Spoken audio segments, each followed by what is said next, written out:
Alright, let's proceed to the second question. It says find k and m if y of x is equal to 3k is a power of 2x plus mx plus 1 is the solution of the differential equation, which is given by y second prime x plus 2y prime plus y of x equals to 54 is a power of 2x plus 6x plus 13. So look, student, here you have been given a certain function y of x, and it is free from derivative, as you see, and also you have been told that this is a solution for the given second order differential equation.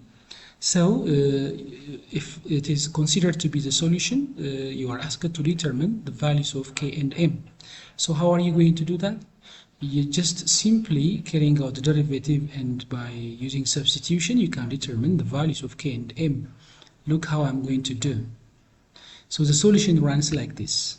Okay, so as can be shown here, you see the solution is done as follow. What you need to do is first you have to consider y of x to be 3k is a power of 2x plus mx plus 1. So carry out the first derivative of this one. So the first derivative of this one is going to be, look, this 2 is going to come down and multiple what, 3k. This 2 comes down and multiple 3k, and it's going to be 6k is a power of 2x, and the derivative of mx with respect to x is m. So we are having now y derivative at x to be like this. Now we need to carry out second derivative because it says so. Here it has been stated here. So let's carry out second derivative of this one. The second derivative of this is, look again here, 2 comes down and multiple 6, it's going to be 12. 12 times k is a power of 2x, and the derivative of this constant will be 0. Now further, you see, it says here 2 times y prime, so we need to multiply y prime by 2. So as you are multiplying, you see y prime by 2, what comes here is 12k is a power of 2x plus 2m. I just have multiplied by 2 because it's already written here. Then take y of x as it is, it's already here. Now when we take the sum of these, you see, we must have an identity, what? Equation, this one. And it is through this that we can determine k and m, okay? Now y of x is here as it is. So when we take, you see, the sum of all these three, y second derivative plus 2 times y prime plus y of x, we have this one. Look here, students, from y second derivative equals 12k is a power of 2x, we have this one. And for the second, or for the middle term, 2 times y prime, we are having 12k is a power of 2x plus 2m, as you see. And for the last one, for y of x, take the function as it is. So copy this and paste here. Now the thing is, you need to collect like terms together. So here we are having 12k, here also 12k, and what else here? 3k. These are, you see, like terms together having is a power of 2x, so we can add these all these three. 12 plus 12 makes 24, 24 with 3, 27. So we do have 27k is a power of 2x, and here what's remaining is mx is going to come as it is. You see, we don't have a similar term for this one, and then 2m plus 1 follows, so we have 2m plus 1. Now look, students, we have to have this to be 0 because it has been said, no, not 0 actually, we have to have this to be equal to what? This one, because it has been said that, see, this must be equal to what, student? 54 is a power of 2x plus 6x plus 13. So please avoid this equality 0 here. You just cancel this, please, because this has to be equated with this one, not 0, okay? So now bringing this one into consideration, you see, what we are going to have here is, for these two to be the same, look, compare this one and this one, students.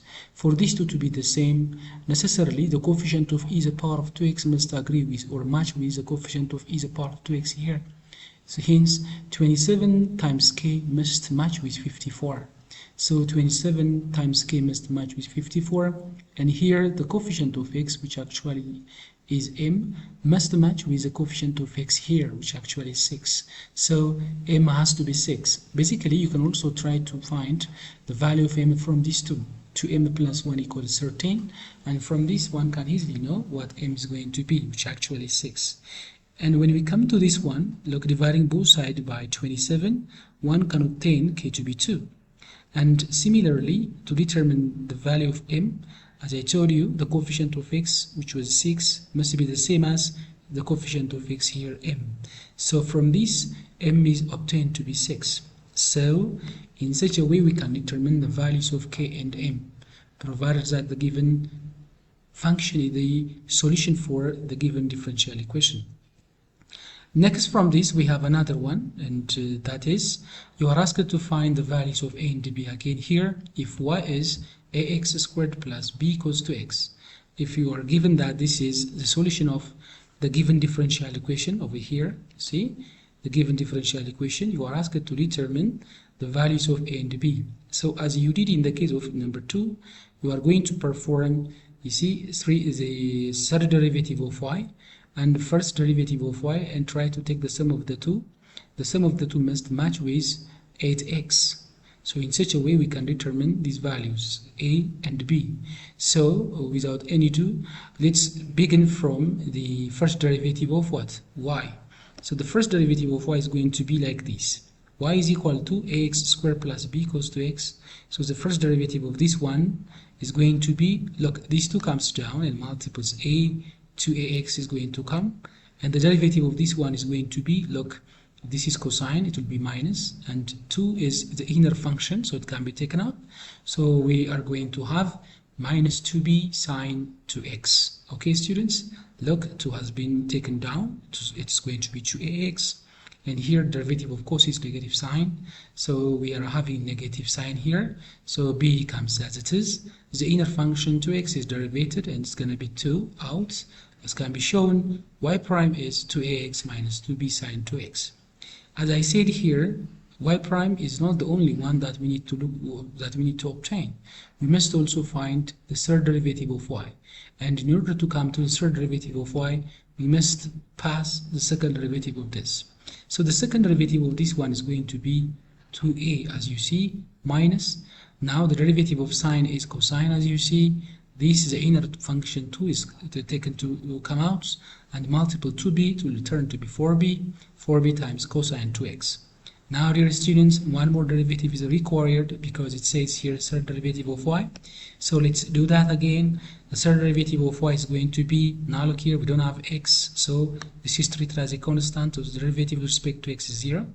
This is derivative of cosine, so it's going to be negative sign, so negative is out, negative turns that to be positive.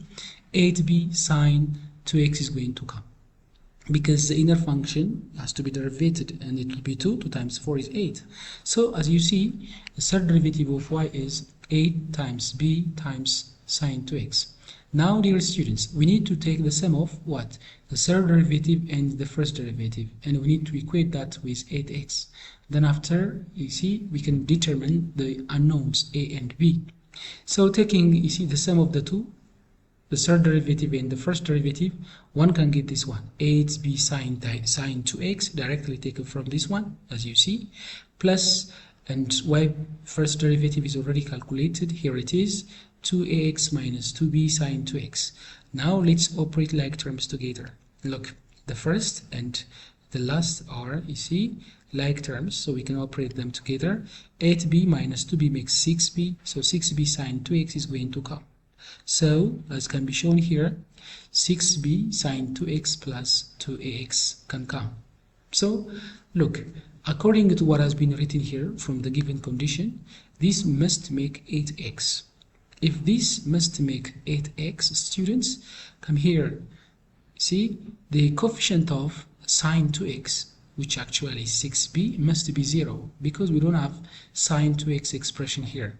You see, not having sine 2x here can also be, you see, interpreted as 8x plus 0 sine 2x. Okay, so the coefficient of sine 2x here is assumed to be 0. So this 6b must match with 0, and here the coefficient of x is what, students? 2a. So this 2a must match with 8, because the coefficient of x given here is 8. So from this one can obtain the following. This 2a must match with 8, and from 2a equals 8 we can obtain a to be 4. So the value of a is now determined. And how can we determine b? As I said earlier, this 6b sine 2x must be 0. Reason because we don't have sine x expression written over here. So 6b times sine 2x must be 0. So dividing the whole by, you see, 6 sine 2x, one can obtain that b is 0. Hence, the values of a and b are now determined. So whenever you face such kind of problem, please tackle the problem by using such approach.